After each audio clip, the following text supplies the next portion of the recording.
Hi and Assalamualaikum.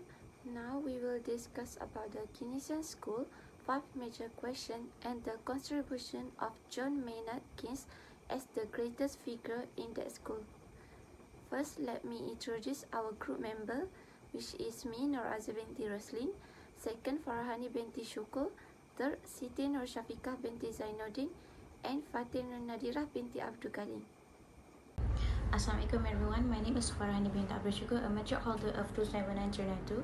So today I will begin the presentation with the introduction. So the Keynesian system of idea is one of the most significant schools of economic thought.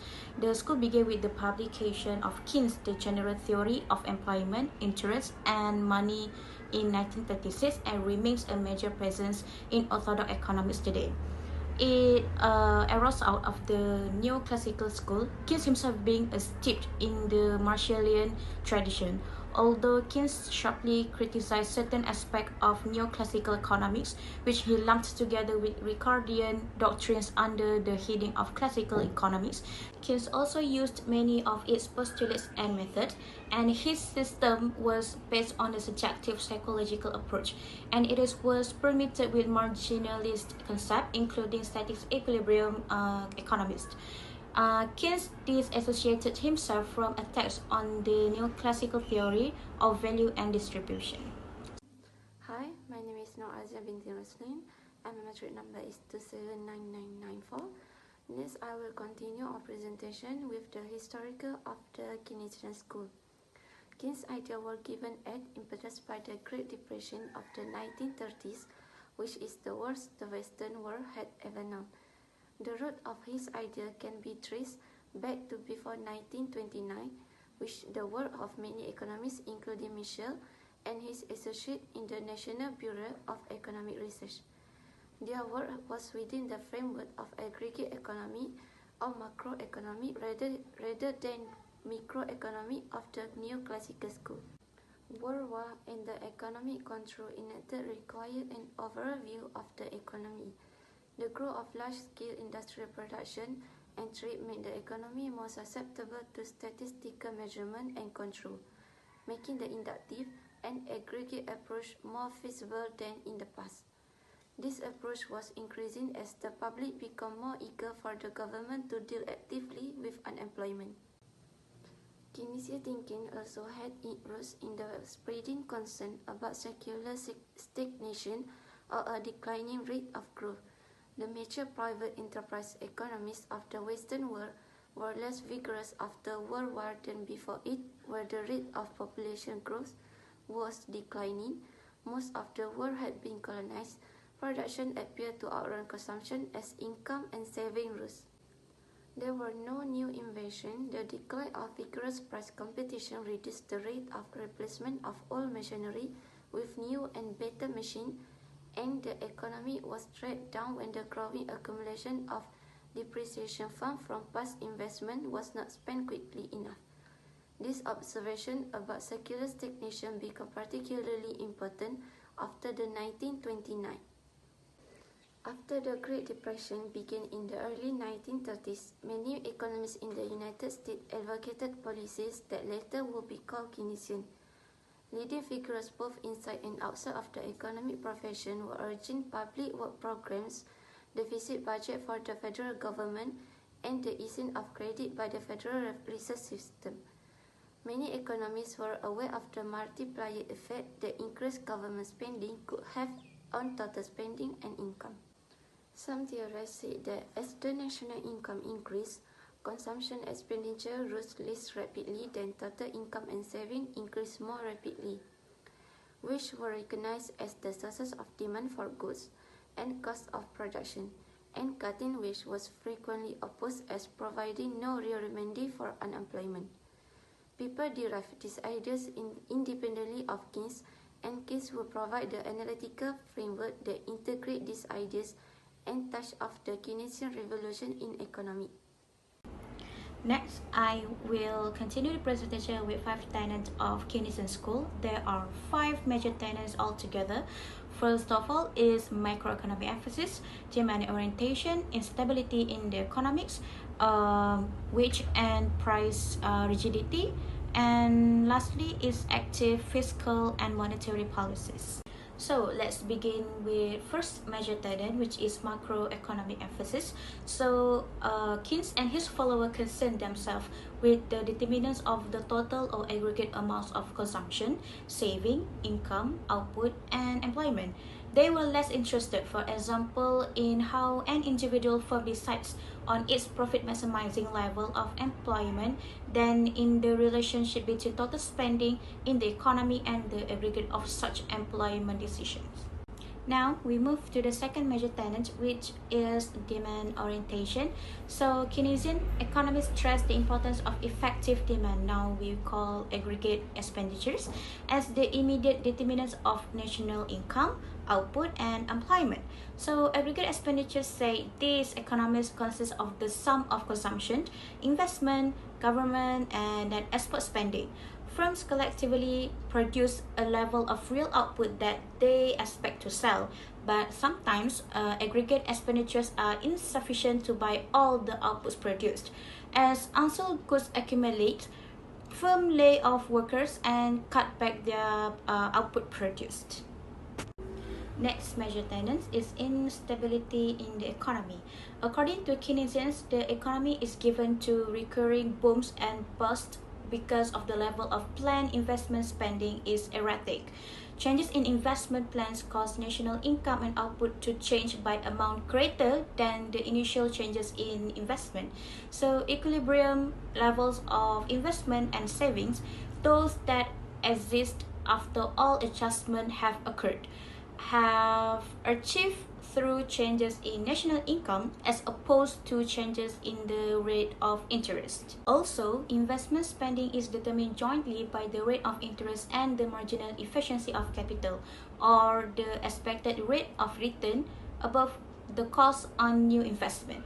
The interest rate depends on people's preference for liquidity and the quantity of money. The marginal efficiency of capital depends on the expectation of future profits and the supply price of capital. The expected rate of profit from new investment is unstable, so therefore one of the most important causes of business fluctuation. Next, we move to the next major tenet, which is wage and price rigidity.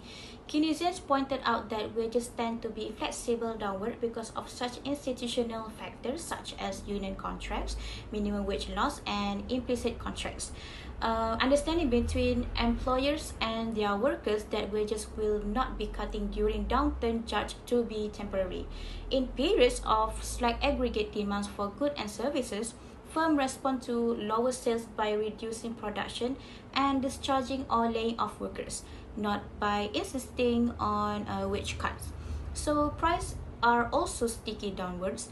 Declines in effective demand initially cause reduction in output and employment rather than declines in the price level. Deflation occurs only under condition of extremely severe depression. So for the last major tenet, which is active fiscal and monetary policies, Keynesian economists advocated that the government should intervene actively through appropriate fiscal and monetary policy to promote full employment, price stability, and economic growth. To combat recession or depression, government should either increase its spending or reduce taxes, the latter increasing private consumption spending. It is also should increase the money supply to drive down interest rate in the hope that this will bolster investment spending. So, to counter inflation caused by excessive aggregate expenditures, government should reduce its own spending, increase taxes to reduce private consumption spending, or reduce the money supply to raise interest rates, which will dampen excessive investment spending. Next, we will discuss whom did the Keynesian school benefit. The great success of Keynesian economy comes partly because it addressed a pressing problem of its day, which is depression and unemployment, and offers something for almost everyone and rationalize what was already being done, which is in society, labor, business interests, reformer and intellectual, farmer, and consumer. The first one is society. They can benefit from full or fuller employment. Second is labor. Rising aggregate demand make for the tight labor market and permit union to negotiate improved wage and working conditions with less fear of unemployment. Third is business interest. They benefit from government contract and government stimuli to get the economy out of the depression and recession. After that, it's said to benefit reformer and intellectual. They enjoyed vastly increased employment in government service, and they could pursue with crusading zeal the mild, safe and sane reform that grow out of Keynesian thinking. Then, benefit farmers since they long favor easy monetary policies and low interest rate. They also come to rely heavily on government spending program for agriculture. Their spokesperson has put for a crude theory of the multiplier long before it was incorporated into the Keynesian system. In defending government intervention to raise farmer income, they claim that each dollar received by the farmer generate a $7 increase in national income through the spending of the farmer increased receipt. Lastly, benefit the consumer. In the 1916 and 1917, consumers in general looked favorably on tax cuts and support politicians who suggested and vote for them. Tax cuts, unaccompanied by overall reduction in government expenditure, were rationalized on the Keynesian principle that they were necessary to stimulate demand and economic growth. In the 1980s, the rationale for tax cut took on a supply side orientation, but it was consistent with Keynesian principle. How was Keynesian school valid, useful, and correct in its time? First, Keynes gave economic theory to policy making. Keynes provided both an explanation of business fluctuation and a program to mitigate them. The role of economists and economic analysis in shaping the direction of government policy was thus greatly increased. Second, there are alternative means to reduction in nominal wage to achieve full employment was particularly timely. Had emerged from neoclassical thinking, found little support as a politically practical solution to massive unemployment. Keynes stated that general reduction of nominal wage will have a bad effect on economic policy. Keynes was quite successful in converting people to the idea that wage policy should be divorced from policies to counter depression. Next, which tenets of the Keynesian school become lasting contribution. First, concept standard fare in economic textbook. Keynesian concepts such as the consumption and saving function, MPC and MPS, marginal efficiency of capital, and so on. Second, combination neoclassical microeconomic plus Keynesian macroeconomic. Numerous ideas developed by Keynes and his followers have become orthodox elements of contemporary economics. Lastly, not to say that all the ideas of Keynes and his followers proved to be correct. Some of the ideas were criticized by contemporary monetarists and neoclassicism. Chicago School. Next, John Maynard Keynes profile. Keynes was born on June 5, 1883 at Cambridge and died on April 21, 1646 at Furley, Sussex, England. Keynes was born into a moderately prosperous family. His father, John Neville Keynes, was an economist and later an academic administrator at the King's College, while his mother was a justice of the peace, an alderwoman and mayor of Cambridge. Keynes also was an alumni of the University of Cambridge. Keynes was an important figure both in the world of practical affairs and academic life. He was chairman of the board of a life insurance company. He was a member of the governing body of the Bank England. In addition to being a financier, he was a high government official, the author of many scholarly theoretical works, a journalist and connoisseur and a supporter of the art. So this is a John Maynard Keynes publication. First, the economic consequence of the peace in 1919. Second, a treatise on probability in 1921. Third, the end of laissez-faire in 1926. The fourth is treatise on money, 1930. And the last one and the most important work, the general theory of employment, interest and money, in 1936. Hi and Assalamualaikum everyone. My name is Siti Nur Syafiqah binti Zainuddin, matric number 278309. So I will explain about Keynesian system. The system of ideas that Keynes developed in the general theory consists of several interrelated elements, the first of which is the consumption function. The aggregate consumption function shows the level of aggregate consumption, C, at each level of aggregate income. Y, the upward slope indicates that higher levels of income lead to higher levels of consumption spending.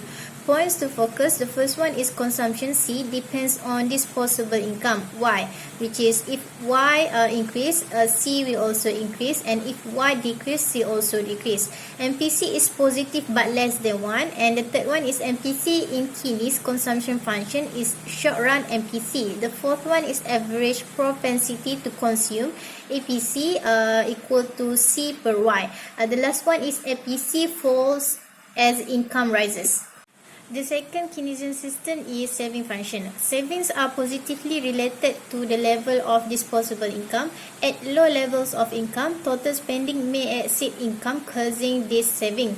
As income rises, total saving rise. The gradients of the savings function is given by the marginal propensity to save, MPS. Points to focus. The first one is saving depends on disposable income, which is if Y increase, saving also increase, and if Y decrease, saving also decrease.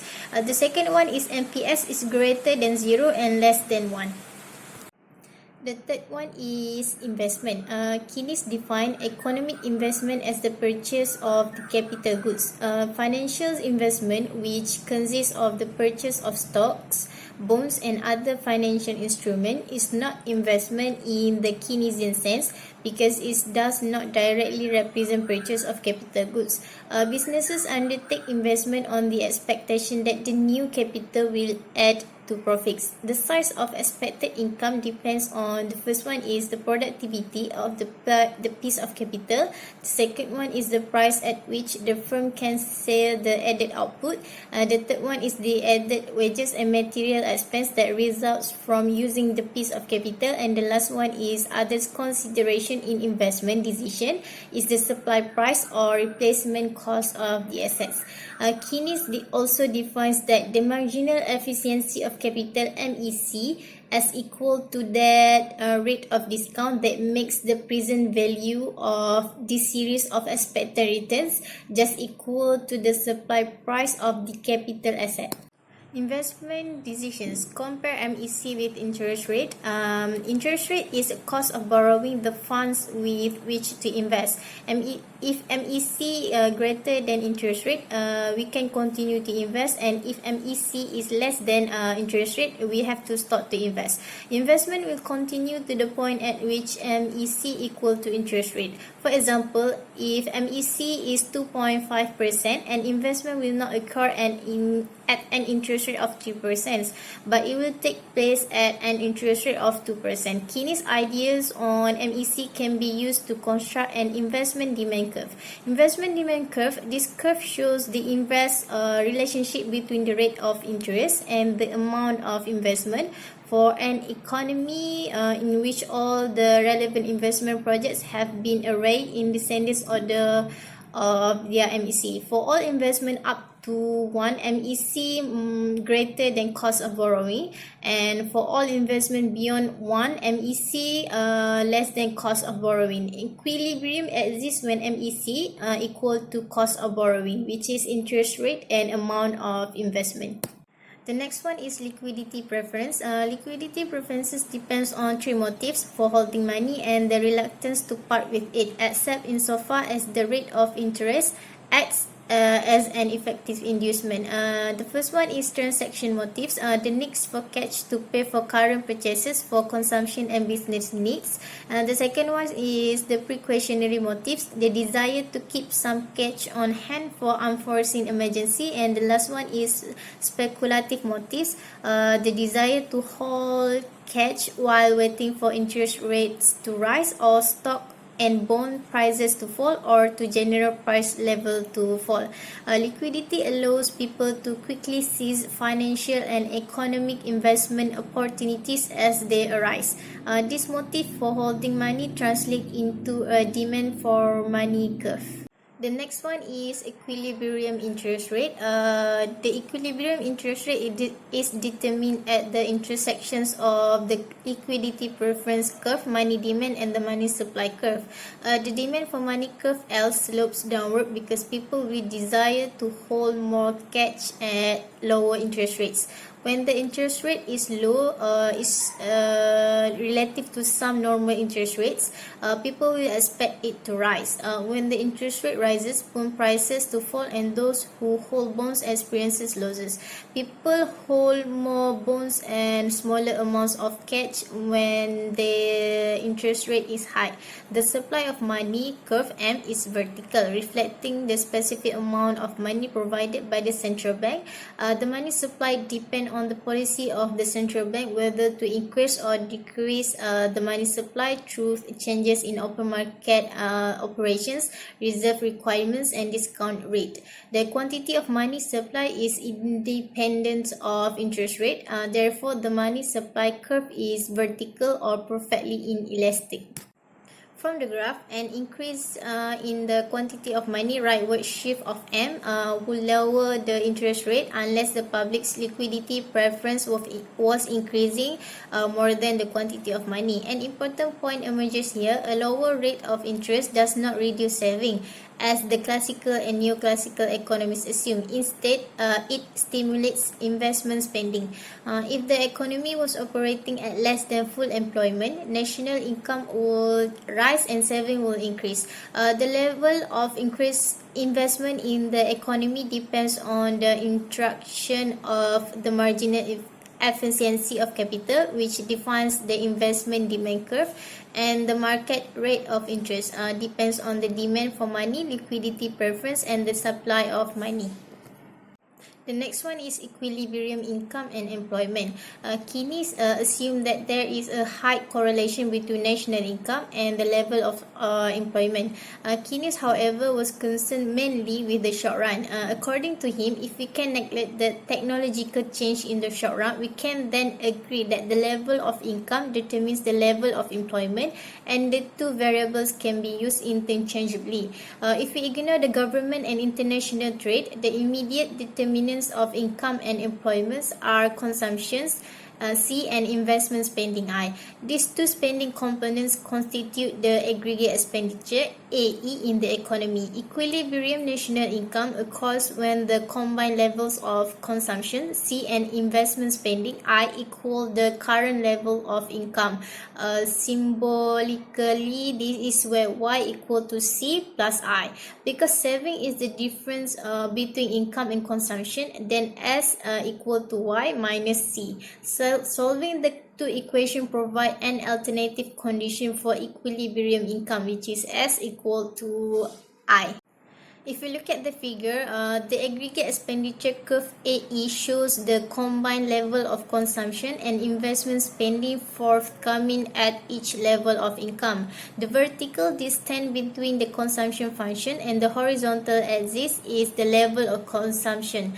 Equilibrium income is at Y1 because at this point the aggregate expenditure curve crosses the 45-degree line, indicating the C plus I equal the existing level of income Y1.